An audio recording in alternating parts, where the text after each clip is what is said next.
Now surely bringing us to one of the highlights again, a very crowded Piazza San Marco. Now passing first of all, we have the Campanile. And we have a very good view of the Campanile on the right-hand side, which is a brick bell tower, a reconstruction of the original, which stood for 1,000 years before it collapsed one morning in 1912. It collapsed practically without warning, and miraculously, none of the surrounding buildings suffered serious damage except for a poor cat which happened to be passing, which got squashed. It contains just one bell that amazingly survived the fall. The Piazza San Marco itself, the most evocative square in the world, is a part of Venice. Napoleon thought of St. Mark's Square as the finest drawing room in Europe. Enclosed by the Basilica and the arcaded Procurati Vecchie and the Nuovi, the square plays host to competing flocks of patrons and tourists. And look at this striking bell tower here, the Torre del Orologio, where we have the bronze Moors striking the bell. And now, surely picking up very, very beautiful views of the actual Doge's Palace coming up the south, and of course of the Cathedrale also. You can see how very crowded it is there today, so we thank you for being here looking down. And looking very, very quickly, you have to be very fast now as you come to the Doge's Palace. The Duke of the Doge called it home, but in its halls and dependencies will house all the arms of government, not to mention prisons, and it's a combination of the White House, Senate, torture chamber, and the prison all rolled into one. Now, talking of the prison, looking at the GL sign, the Geox sign, which is there, you will see on the Geox sign the location of the bridge of size. And the bridge is split into two levels for traffic heading into and out of the Prigioni Nuovi, the prisons built on the eastern side of the River Palazzo d'Orbalia in the 16th century. It catered for the overflow from the old prison within the Palazzo d'Orbalia itself. The bridge is named the Bridge of Sighs after the sighs the prisoners heaved as they crossed it on the way into the dungeons or to be executed. So for those of you who are further back in the vessel, you should have use all the location there of the Bridge of Sighs itself.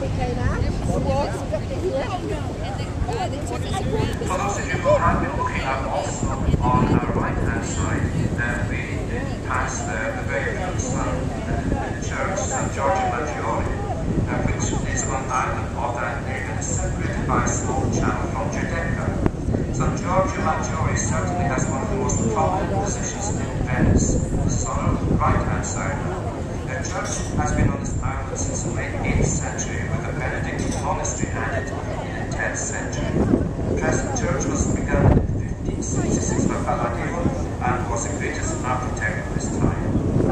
The Campanile is so high it was struck by a lightning bolt in 1993.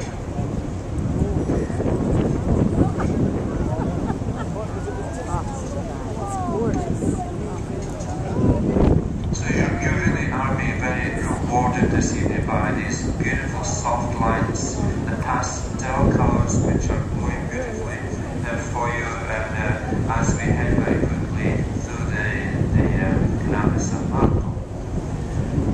Also, very shortly we will be passing the Arsenale, and I'm sure many of you know the history also of the Arsenale, which are the city's huge docks, and again you're going to find the Arsenale on our left-hand side.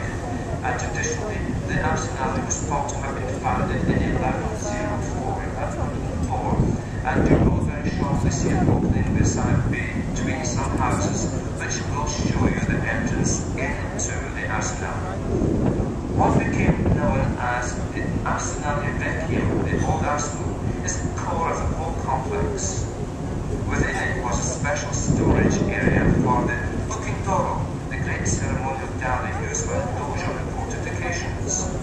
As the Republic's maritime needs grew, shipbuilding requirements changed, so that Arsenale was enlarged. In 1303 to 1304 came the first expansion. It was refashioned in 1579 by Antonio da Ponte, and then in the 16th century production of much larger war vessels and a deeper draft got underway. Further workshops and sheds were added very shortly. You ought to be able to see the grand entrance into the Arsenale itself. I can see coming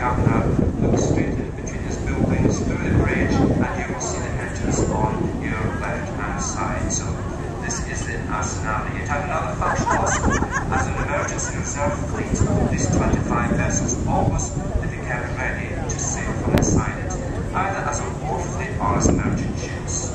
As the centuries progressed, although the shortage of raw materials, especially timber, became a problem, more often than not, difficulty was finding crew for the ships. They eventually had to crew their ships with slaves, prisoners, and press gangs to fill the personal gaps.